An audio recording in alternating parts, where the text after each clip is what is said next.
Je souffle ou pas? Ben non, je ne veux pas souffler. Vous savez pourquoi? Parce qu'en faisant cela, je suis en train d'honorer la fausse divinité, la fausse déesse Artémis. Oui. Mes frères et sœurs, bienvenue dans ma nouvelle vidéo. Alhamdulillahi Rabbil Alamin, wa l'aqibatu lil muttaqin wa la dona illa ala zalimin, wa ashhadu an la ilaha illallah, wa ashhadu anna Muhammad abduhu wa rasuluhu. Amma ba'd. Assalamu alaikum wa rahmatullahi wa barakatuh. Aujourd'hui, nous allons voir pourquoi fêtons notre anniversaire. Quelle est la tradition de cette fête? Beaucoup d'entre nous fêtons notre anniversaire, fêtons l'anniversaire de nos enfants. Mais nous ne savons pas quelle est l'origine du fête d'anniversaire. Le fait de faire un cadeau, de mettre des bougies, de souffler des cadeaux. C'est quoi l'origine de cette fête-là? Pour mieux comprendre, nous allons remonter dans l'histoire, encore une fois. Et si vous remarquez bien, dans chaque pratique que nous faisons en tant que musulmans, en tant que croyants, cela fait partie des croyances païennes.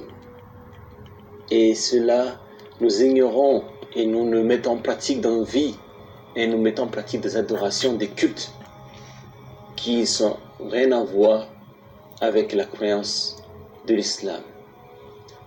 L'anniversaire a été fêté chez les Grecs, dans la mythologie grecque.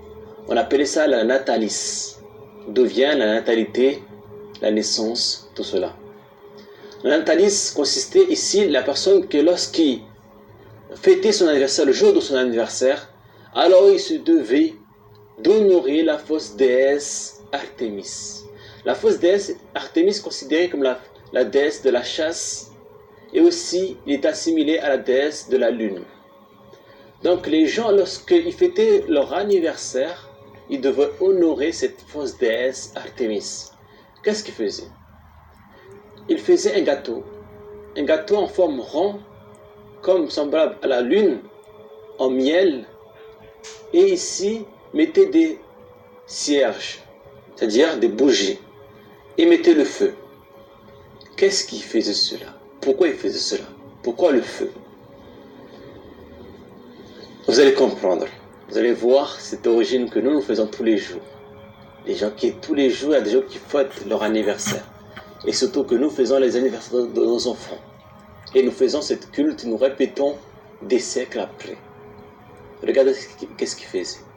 Lorsqu'ils mettaient le gâteau en forme rond, semblable à la lune, en miel, avec des cierges autour, ils mettaient des bougies avec le feu, ils allumaient le feu, ils se mettaient autour du gâteau pour prier, demander à la fausse déesse Artémis de les protéger de cette nouvelle année qui s'apprête à entamer. Joyeux anniversaire! Ah, c'est gentil. Allez, pas. Mais si. Allez, fais un vœu. Ah oui. Voilà pourquoi. Et là, lorsqu'ils ont fini de prier, ils soufflaient sur les cierges, sur le feu, pour éteindre le feu, car le feu, ici, allait protéger contre les démons. On allumait aussi des bougies pour protéger la personne contre les démons et lui assurer une sécurité pour l'année à venir. Ils soufflaient sur les feux pour protéger contre les démons, car le démon est fait de feu. Donc, en éteignant le feu, il se protège du démon. Subhanallah. Subhanallah. Et nous faisons cela sans la signification du shirk akbar. En disant que la fausse déesse Artémis protège les humains des démons. Alors que tu as dit La ilaha illallah. Voici l'origine de ceux qui fêtaient leur anniversaire, de la mythologie grecque. Pourquoi souffle-t-on des bougies lors d'un anniversaire? Cette tradition remonte à l'Antiquité grecque. À cette époque, on se devait d'honorer Artémis lorsqu'on fêtait son anniversaire. Artémis est dans la mythologie grecque la déesse de la chasse et une des déesses associées à la lune. Pour lui rendre honneur, les Grecs avaient pour coutume de préparer un gâteau au miel, rond, évoquant justement la lune. Et afin d'imiter la lueur de l'astre, il plaçait des cierges tout autour.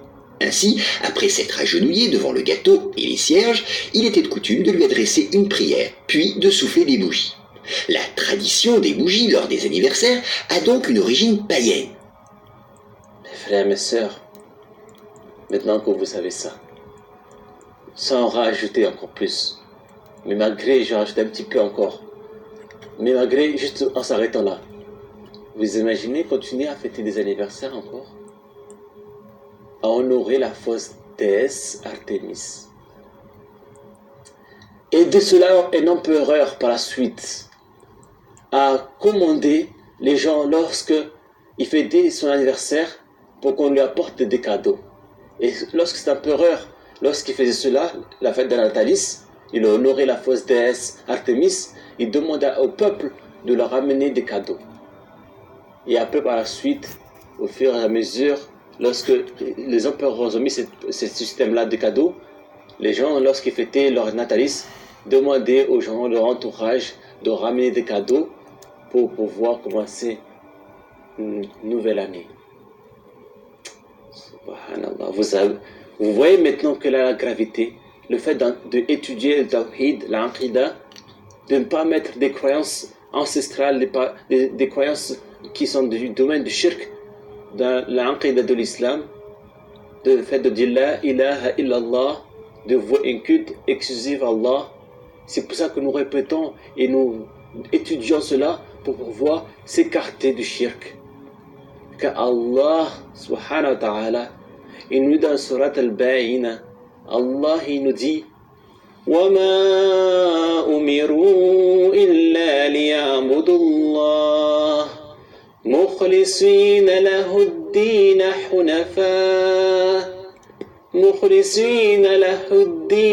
حُنَفَاءَ وَيُقِيمُوا الصَّلَاةَ وَيُؤْتُوا الزَّكَاةَ وَذَلِكَ الدِّينُ الْقَيِّمُ وَمَا أُمِرُوا إِلَّا لِيَعْبُدُوا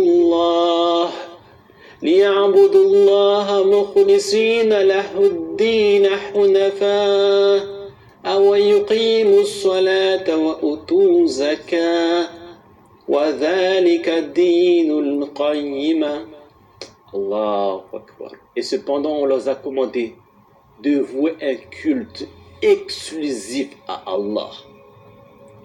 On leur a commandé, Allah il nous dit, on leur a commandé de vouer un culte exclusif à Allah, de ne pas introduire du shirk dans nos pratiques et dans notre croyance. Et nous, tous les jours, en fait, on fait cela. La fête de Noël, la fête de la Saint-Valentin, nos fêtes de l'anniversaire, on met du shirk dedans. On associe Allah à d'autres divinités. Allahu la ilaha illa huwa al-hayyul qayyum. Allah lui seul est unique.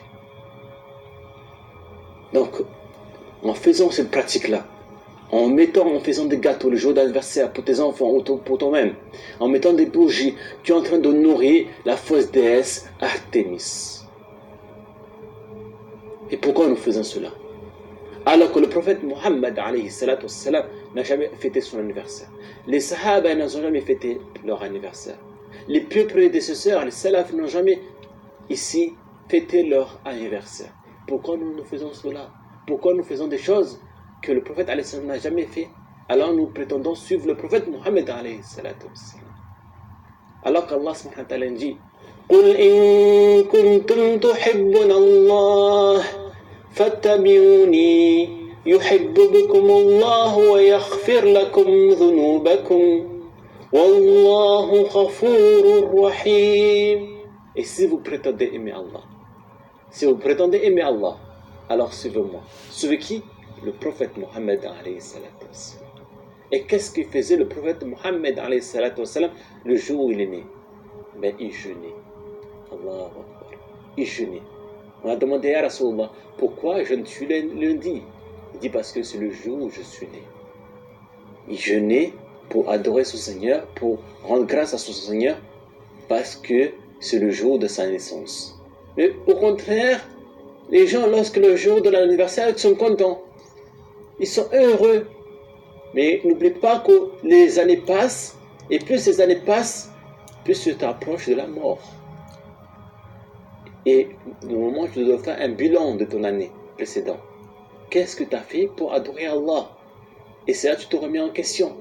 Il faut que je m'approche de la mort, je m'approche de la tombe, il faut que j'améliore ma situation vers Allah. Il ne faut pas que j'arrive de la tombe avec plein de péchés. Mais toi, tu fêtes et tu oublies que tu vas rencontrer ton Seigneur. Le moment, ce jour-là, tu dois être triste. Tu vas dire, je m'approche de la mort. Voilà, j'ai 22 ans, j'ai 15 ans. Ça se peut que l'année prochaine, je vais mourir. Donc, mets en pratique ce rappel. Ne fêtons plus cet anniversaire, cette culte qui est pour honorer la déesse, la fausse déesse Artémis, pour le faire à nos enfants. Il faut empêcher et cette fête-là dans nos maisons, ne plus le faire, ne pas ramener nos enfants dans les anniversaires de leurs copains, expliquer à nos enfants pourquoi on ne le fait pas, pour qu'ils comprennent, car cela ne fait pas partie de l'islam, et délaissons tout ce qui est de la croyance du shirk ancestral, car ceux qui ici on leur dit pourquoi vous adorez, pourquoi vous faites des choses qui sont contraires à l'islam, ils disent parce que nos ancêtres faisaient cela auparavant. Et Allah les a mis en garde par rapport à cela. Écoutez. ومن الناس من يجادل في الله بغير علم ولا هدى ولا كتاب منير وإذا قيل لهم اتبعوا ما أنزل الله قالوا بل نتبع ما وجدنا عليه آباءنا أولو كان الشيطان يدعوهم إلى عذاب السعير ومن يسلم وجهه إلى الله وهو محسن فقد استمسك بالعروة الوثقى وإلى الله عاقبة الأمور ومن كفر فلا يحزنك كفره إلينا مرجعهم فننبئهم بما عملوا إن الله عليم بذات الصدور نمتعهم قليلا ثم نضطرهم إلى عذاب غليظ ولئن سألتهم من خلق السماوات والأرض ليقولن الله قل الحمد لله بل أكثرهم